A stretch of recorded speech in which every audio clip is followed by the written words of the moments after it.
Okay, Bismillah ar-Rahman ar-Rahim, Alhamdulillah, wassalatu wassalamu Rasulillah, sallallahu alayhi wasallam. Now, we see the normalization of haram behavior.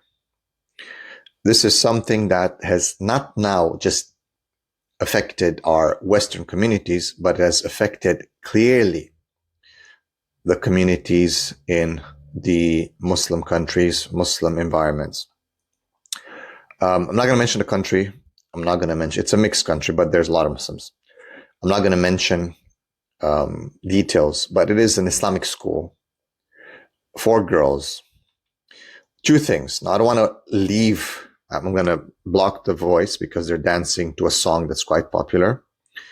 And I'm not going to show you too much because obviously it's haram, but you need to understand the list. People are going to be like, oh, brother, are you showing haram? I'm not showing haram. Okay, the girls are covered, I guess, in hijab. Their behavior is unacceptable. What they're dancing to is unacceptable. The fact that all of them are participating, basically, pretty much, maybe, okay, there's some exceptions, may Allah protect them if they are, but you can see pretty much the whole class, whole school, you name it, are participating, and that's something that leaves us to understand one fact. We've been influenced so much by kufr and by kufri behavior that in an Islamic school where girls are wearing an Islamic uniform, there's very little Islamic behavior. Now, there's two differences here that we need to understand. Number one, the difference between us behaving inappropriately in public and in private. Now, a person might listen to music. They might like music. They might have a fitna. It's between them and Allah subhanahu wa ta'ala. They're not putting it out there. But when they put it out there and record it and are proud of it, that is something that now shows how far we've gone. Because now we're not ashamed of Allah. We do it in private, okay? But still, we're ashamed of the people. But now we're not even ashamed of the people or Allah or anything. Now we're willing to put ourselves on display and representing Islam and showing hijab. And again, I'm just highlighting the depth of our position right now, our situation as Muslims, how we've been influenced and how bad music can be, why it is haram, how easy it can change, how it injects culture into your blood. People say, no, I just like it because, no, it actually changes you. Yes, we all have had our fitness with music. I was a musician before. I was a dancer back in the days. And even now, when I hear it, something it messes my head. But I'm not going to go around here and try to promote it or because I know how bad it is to me, first and foremost, what it does to me, how it affects me, how bad it is. And you see, you have to understand the deen is not about just being self-righteous and having this taqwa that's like internal. Taqwa is about, as one of the Sahabas put it, radiallahu anh, I think it was Ka'b, it's like walking around thorns. You got to be careful what you're going to step on. You want to walk freely if you could, but there's thorns around you and you don't want to step on them because it's going to really mess you up. You don't have this perfect nature inside of you that's just going to, oh, I'm so taqwa, I have so much taqwa, I'm so good. No, you know how bad you are. We all know. I know how bad I am. And we know that we don't want to fall into these traps because then we're going to become even worse, right? You admit your mistakes and your weak behavior, weak nature, and you make sure that you do not water it and feed into it because it's going to destroy you. That's basically how it is.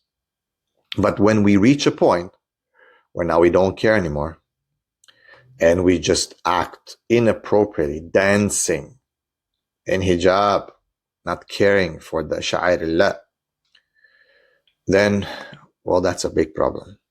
But also, last but not least, the second point is, look how deep colonization has gone into us, that we're willing to give up our principles for something funny, for something that is trendy now, for something that feels good. Let's have a quick look only a quick look, and I apologize, but you have to see.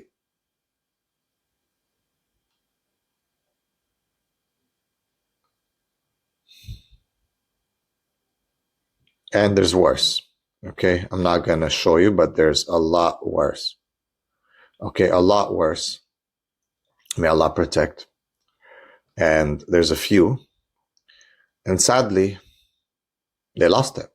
They all participate. They all know the song. They all dance in inappropriate way, wearing hijab, wearing, singing to it.